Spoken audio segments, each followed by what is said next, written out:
Most awaited project గా తెరకెక్కుతున్న Pushpa part 2 పై అంచనాలు భారీగా ఉన్నాయి. రీసెంట్ గా రిలీజ్ చేసిన పుష్ప సాంగ్ కు మాసివ్ రెస్పాన్స్ వచ్చింది.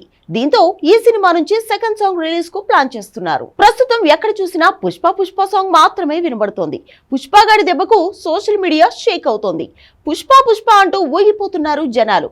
బన్నీ సిగ్నేచర్ స్టెప్స్ వేస్తూ రీల్స్ తో రచ్చ చేస్తున్నారు. షూ డ్రాప్ స్టెప్, చాయ్ స్టెప్స్ వైరల్ అవుతున్నాయి. దీంతో ఈ సాంగ్ మొత్తంగా 6 భాషల్లో 50 మిలియన్ వ్యూస్ అందుకున్న ఫాస్టెస్ట్ సాంగ్ గా రికార్డ్ క్రియేట్ చేసింది. ఇక ఫస్ట్ సాంగ్ చార్ట్ బస్టర్ గా నిలిచింది కాబట్టి సెకండ్ సాంగ్ ఎప్పుడు రిలీజ్ చేస్తారనేది ఆసక్తికరంగా మారింది.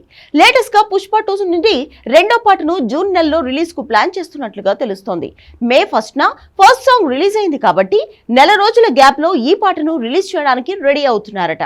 ఆగస్టు 15న పుష్ప 2 రిలీజ్ కానుంది కాబట్టి సెకండ్ సాంగ్ నుంచి back to back updates makers మేకర్స్. ఇక్కడ నుంచే ప్రమోషన్ స్టార్ట్ చేయనున్నారు. ఈ సినిమాను సుకుమార్ ఎంతో ప్రతిష్టాత్మకంగా తెరకెక్కిస్తుండగా మైత్రి మూవీ మేకర్స్ వారు చాలా గ్రాండ్ గా నిర్మిస్తున్నారు. రష్మిక మందన హీరోయిన్ గా నటిస్తోంది. ఇప్పటికే భారీ బిజినెస్ జరుపుకుంటున్న పుష్ప 2 ఖచ్చితంగా 1000 కోట్లు రాబడుతుందని ట్రేడ్ వర్గాలు అంచనా వేస్తున్నాయి. మరి ఈసారి పుష్పరాజ్ బాక్స్ ఆఫీస్ రచ్చ ఎలా ఉంటుందో తెలియాలంటే ఇంకొన్ని రోజులు వెయిట్ చేయాల్సిందే.